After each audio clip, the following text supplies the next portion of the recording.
Bismillahirrahmanirrahim. Assalamualaikum warahmatullahi wabarakatuh. Selamat malam. Berjumpa kembali bersama kami Riau Podcast. Pada malam hari ini kita bincang-bincang bersama salah satu narasumber kita, yaitu tokoh masyarakat Kampar Kiri, Pak ya. Kampar Kiri, Bapak Ustadz Dr. Andes Ahmad Subakir, Pak ya. Iya.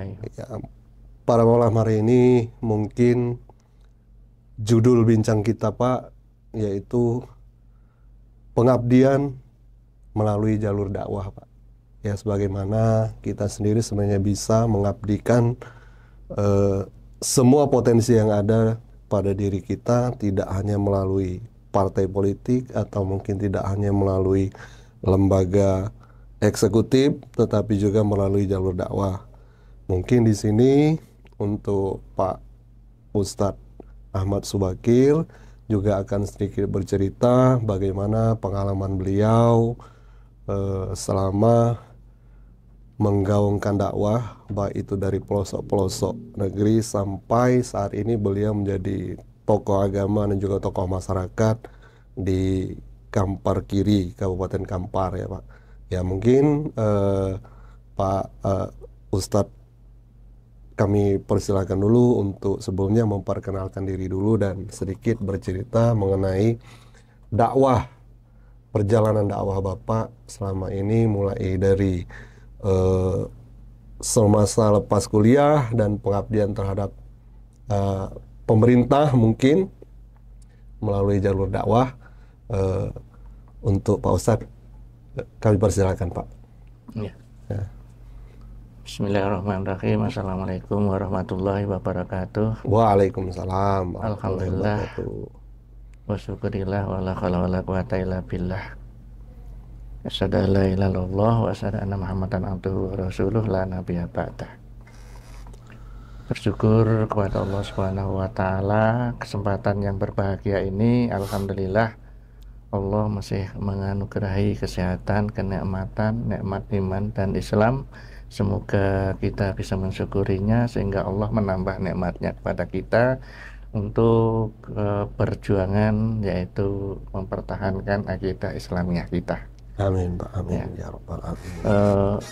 Bercerita tentang pengalaman atau kisah dalam pengabdian masyarakat maupun negara, ya alhamdulillah setelah tamat dari Pondok Pesantren Al-Hidayah Jambi, kami dapat semacam tugas untuk pengabdian di daerah pelosok-pelosok, yaitu di daerah Jambi, yang tepatnya di Kabupaten Muara Bungo, yaitu di Tran itu selama kemarin 3 tahun. Berarti Muara Bungo ini perbatasannya dengan Lubuk Linggau ya, Pak? Masih jauh, Pak. Ya, tapi kan itu berbatasan iya, kan? Belum perbatasan. Muara Bungo, terus Bangko, Sorolangun. Oh, baru Bungo, Bangko, Sorolangun ya, baru iya, ini ya. Lubuk Linggau, baru Lubuk Linggau. Baru Lubuk Linggau ya. Kalau kesininya berarti Dalmasraya, Pak? Ya, ada Masraya. Ya.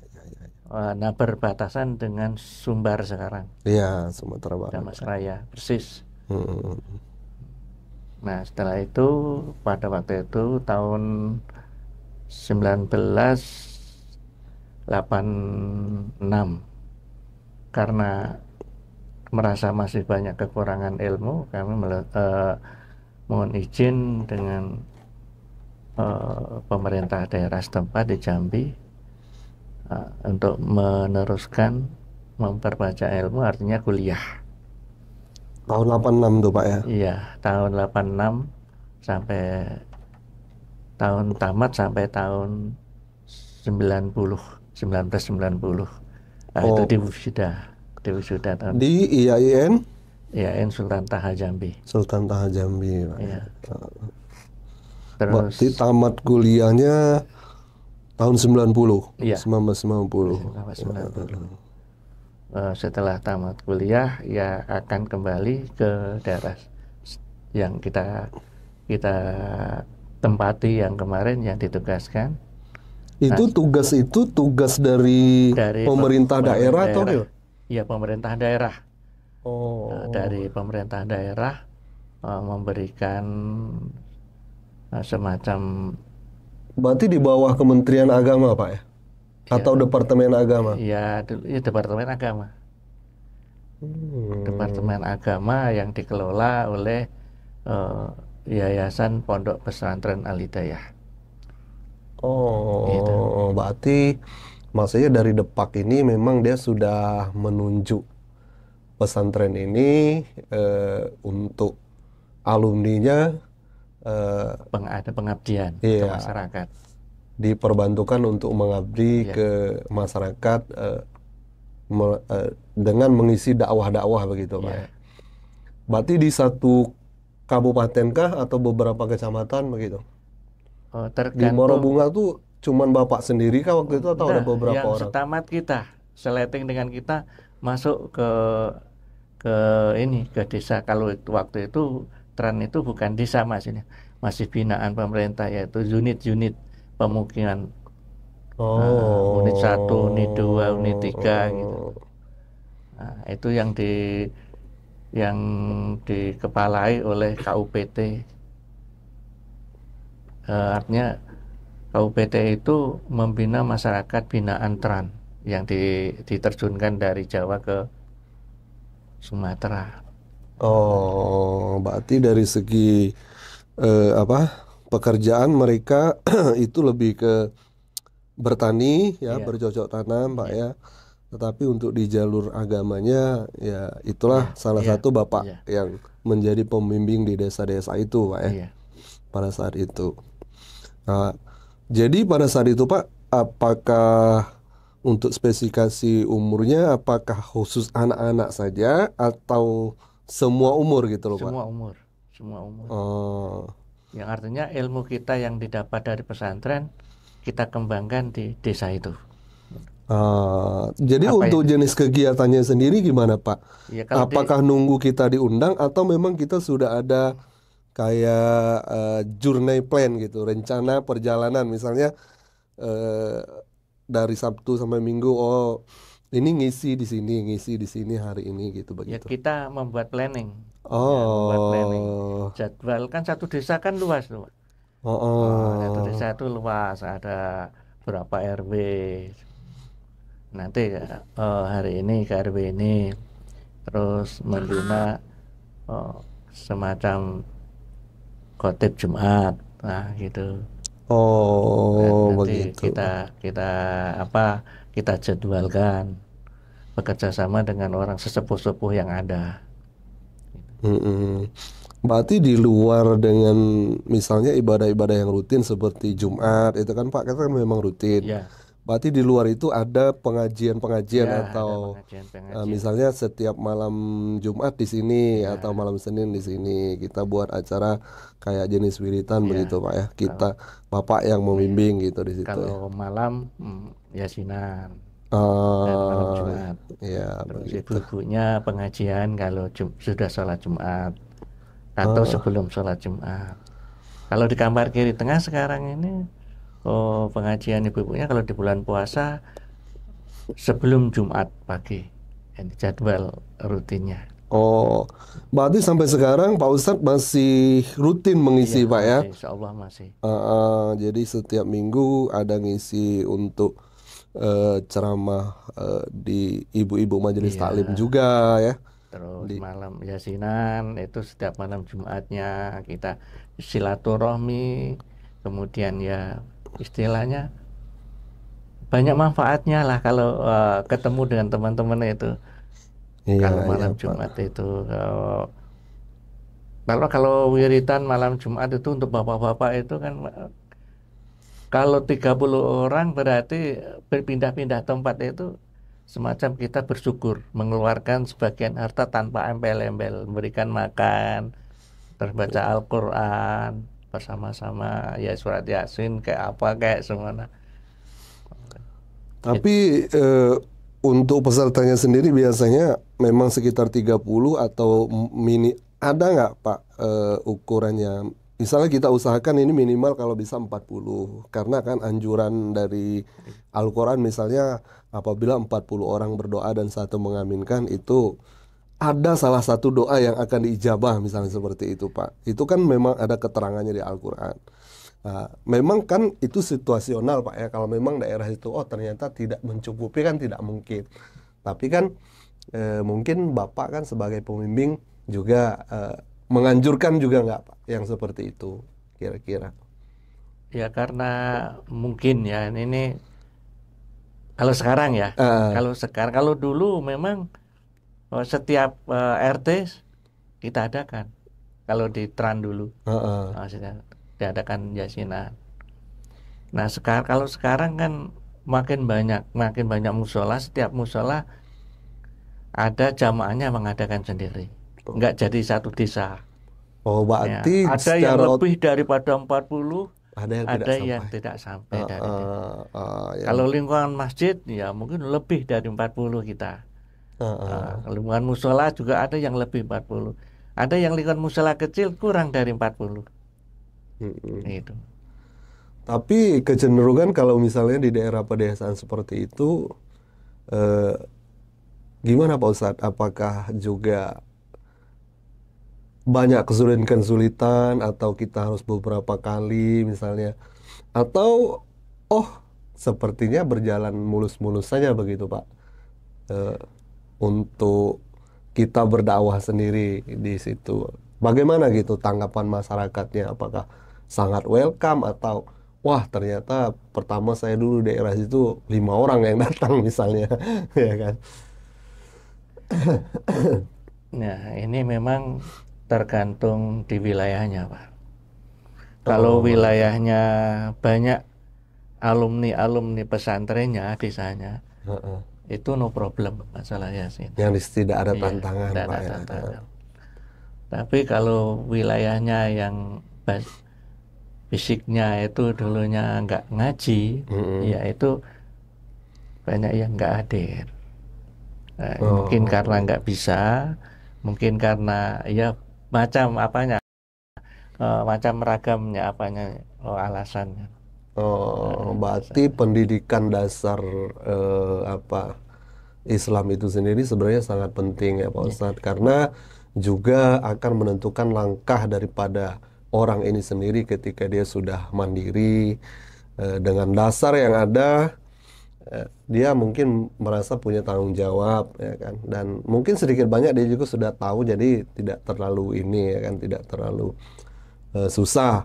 Sebenarnya kan sementara tujuan kita kan berdakwah juga sambil belajar ya kan Pak Ustadz, tidak kita memponis orang gitu loh, tapi memang kenyataannya ya begitu yang terjadi di masyarakat ya kan. Cuman sejauh ini yang Pak Ustadz rasakan lah ya dengan menjalani mengabdikan diri lah kepada masyarakat dengan berdakwah itu, apa dampak positifnya sendiri Pak Ustadz untuk Pak Ustadz sendiri. Ya alhamdulillah, eh, dengan pelan-pelan langkahnya, Mm-mm. tapi pasti itu. Nah, yang Gitu. selama kami ditugaskan oleh pemerintah untuk mengabdi ke Tran-Tran itu kan, Mm-mm. istilahnya Dai Tran dari tahun 93, kemudian di Sungai Pagar itu 96. Mm-mm. Ya alhamdulillah, Pak, tantangan tetap ada. Cuma kami alhamdulillah, oh, dengan program pemerintah yang ditunjang pemerintah, adanya dulu MDA, sekarang Iya. PDTA, Uh. ini sangat membantu.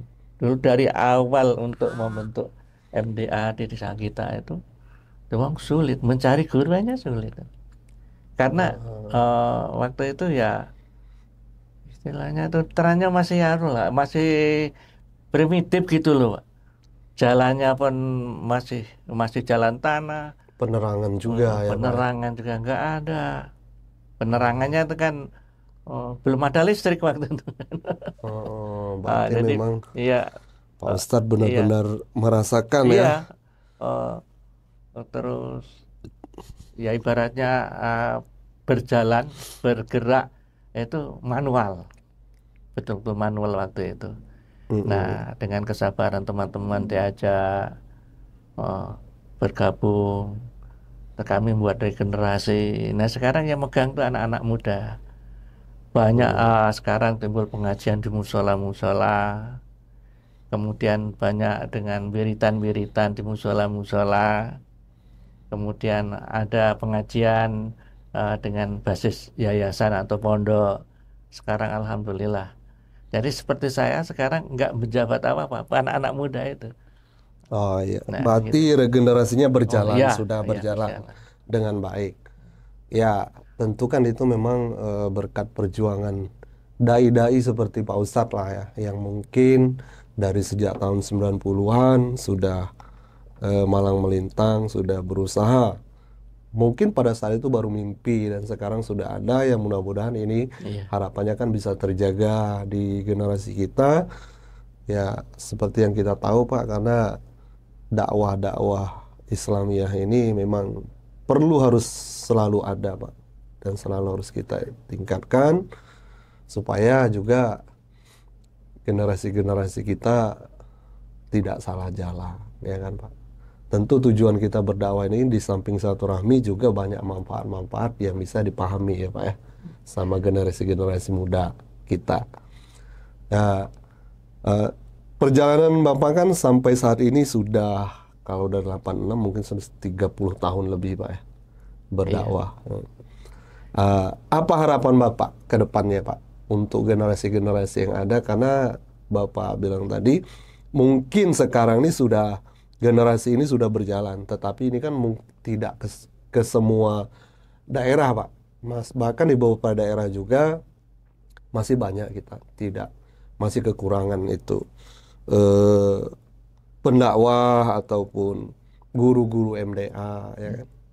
Nah, harapan Bapak baik dari apa sisi keagamaan sendiri juga dari peduli dari pemerintahannya Pak. Kira-kira apa yang Ya Bapak harapan harapkan? saya jelas perjuangan yang sudah dibina selama ini tetap harus eksis Hmm, dan terus membuat regenerasi.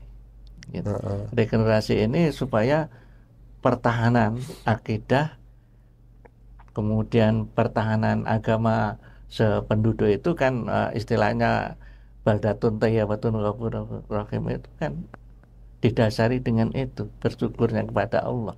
Suatu desa atau negara yang kuat dengan akidahnya, agamanya, jelas Allah akan memberikan nikmat. iya. Tapi kalau ini dibiarkan, apalagi pengaruh sekarang, itu sangat fatal.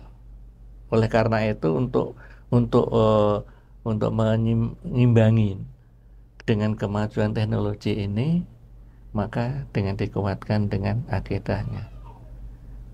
Nah, ke syukur saya dengan binaan ini, ya setelah saya nggak ada itu, anak kita yang masuk di situ. Nah, gitu. Dan pemerintah alhamdulillah yang memberikan insentif. Dulu nggak ada.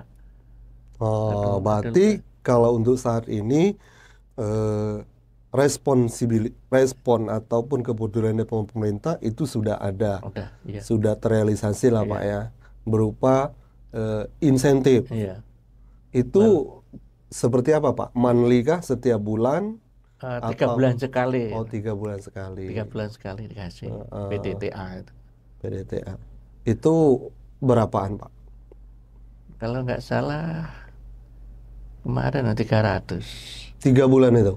Ya, Jadi harapan Bapak ada peningkatan lah ya ya Pak? ada peningkatan Pak. Ya. Karena dengan situasi sekarang ini kan, kalau ya anak-anak nih bukan harapannya bukan itu semata-mata ya ibadah. Kalau itu untuk penumpang untuk ekonomi ya nggak akan cukup.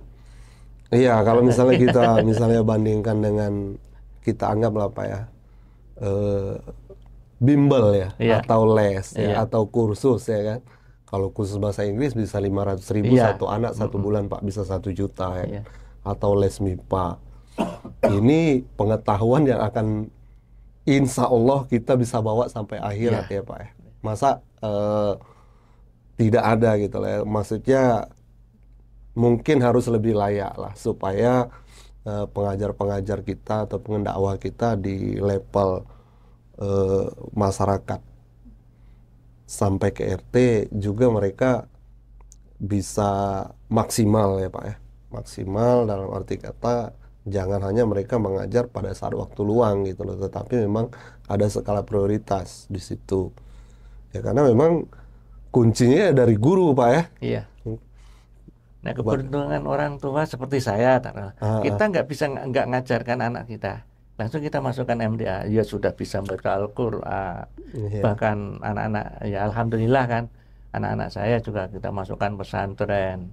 iya, Eh, tamat SD, yang anak pertama itu saya kan 3 orang anak, Pak. mm-mm. Yang cewek itu saya masukkan ke Darul Hikmah, 6 Hmm. tahun. Ya, Darul Hikmah sini, ya, iya Pak, baru Pak. 6 tahun. Terus setelah itu masuk UIN. Mm-mm. Ya Alhamdulillah tamat sarjana. Heeh. Terus yang nomor 2 juga begitu, tamat SMP kita masukkan ke Pondok Pesantren Al Asyar Al Azhariyah Bogor, 4 tahun. 4 tahun. Ya Alhamdulillah. Terus pulang, eh, kuliah di UIR. Mm-mm. Alhamdulillah tamat sarjana ekonomi. Ya, itu langsung pengabdiannya karena basisnya dulu pesantren. Mm-mm. Nah, dia masuk ke, saya suruh ngajar ke MDA, ke PDTA sekarang, Oh, meneruskan perjuangan bapaknya kan. jadi pendidik juga Pak ya. Iya, Mm-mm. ya. Sambil dia memberi, karena dia seorang ekonomi ya, di desa ya dimanfaatkan untuk BUMDes. Nah, BUMDes desa, Begitu. dan bagian administrasinya. Berarti kalau yang anak yang nomor 3 Pak? Ya nomor 3 masih kuliah. Oh, masih kuliah saat Itu ini. tamat pondok pesantren di Jawa, di Lirboyo, Di Lirboyo. ya, Mm-mm. Kediri, Oh, Jawa Timur Pak ya. Jawa Timur, 4 tahun. Hmm. Nah, sekarang kuliah di UIR, baru semester 1 ini. Oh, baru Nah, masuk. ya alhamdulillah ya, juga juga nampaknya karena dia basisnya agama, masuk di sini ya masuk agama kan, Mm-mm. nilainya ya alhamdulillah kemarin Iya. termasuk IP-nya 3,75. Ya, berarti intinya memang Ya, kita terasa Pak, kalau memang memang eh, pendidikan agamanya di sana itu kuat, ya, bisa menangkis eh, perkembangan zaman ini. Tapi kalau ya kita lihat agamanya nggak nggak kuat, tergiur dengan pengaruh perkembangan zaman. Ya artinya loss lah itu apa, informasi yang sekarang apa, tanpa disaring dengan iman. Kita lihat kayak begitu anak-anak sekarang, sehingga dengan orang tua nggak hormat banyak. Tapi kalau basisnya orang tuanya mau menyekolahkan anaknya ke ini, eh, ke agama, insya Allah terhormat orang tuanya. ya berarti intinya Pak ya, pendidikan dasar Islam itu sangat Sangat penting. penting, Sangat fondasinya penting. itu sangat penting. Iya. Baik itu dari eh, kayak MDA tadi maupun madrasah ibtidaiyah Pak ya, sanawiyah, aliyah ya kan. Baru lebih ke kejuruannya mungkin pada saat dia kuliah Pak ya, begitu. Ya, Ya, Pak Ustadz sendiri saat ini berarti masih eh, menjadi bagian saja Pak ya iya, dari eh, tokoh agama yang ada di Kampar Kiri Tengah Pak ya. insya Allah. Kampar Kiri Tengah. Ya mudah-mudahanlah apa yang diharapkan Pak ya dan apa yang selama ini sudah diberikan ke masyarakat benar-benar menjadi bekal buat masyarakat, dan juga seperti yang Bapak cerita tadi dengan 2 anak Bapak juga alhamdulillah sudah meneruskan perjuangan Bapak.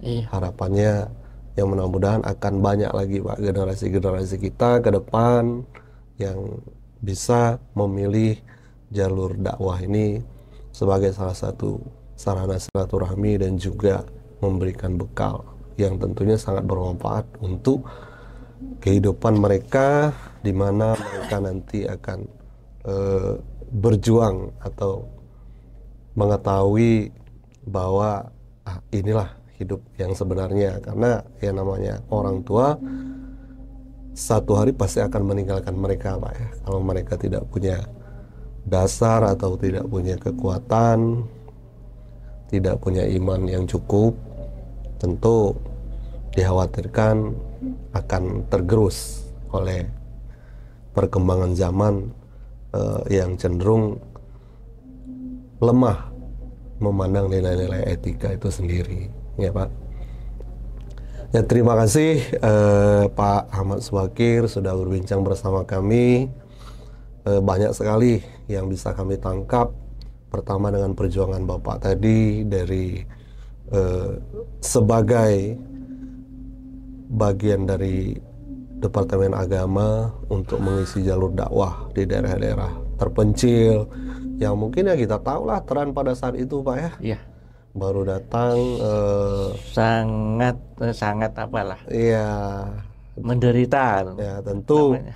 dengan kita menghadapi masyarakat pada saat ini waktu itu jauh berbeda. Jauh berbeda. Karena mereka juga masih istilahnya urusan dari perut ke bawah belum aman lah gitu Pak ya. Masih mikir besok masih ada nggak beras atau besok masih harus makan ubi lagi kah ya kan. Ya karena pada saat itu ya masih proses pembukaan lahan Pak ya. Belum ada hasil, jadi yang diharapkan hanya subsidi dari pemerintah begitu Pak. Tetapi lambat laun kan juga sudah ada kemajuan, alhamdulillah juga Bapak sendiri juga sudah lebih ke daerah yang lebih maju begitu ya. Mudah-mudahan Pak Ustadz juga sehat-sehat dan juga selalu diberikan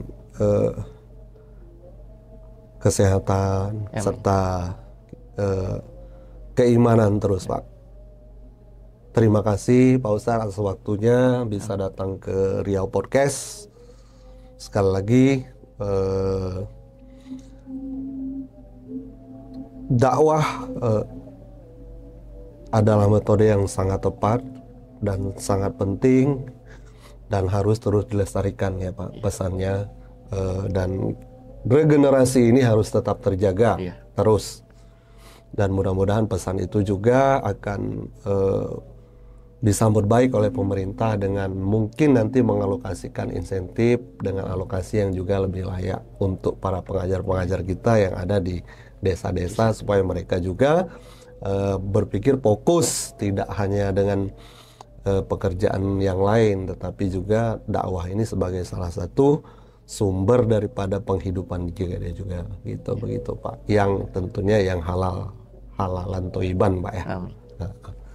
Terima kasih Pak Ustadz. Mungkin sampai di sini dulu.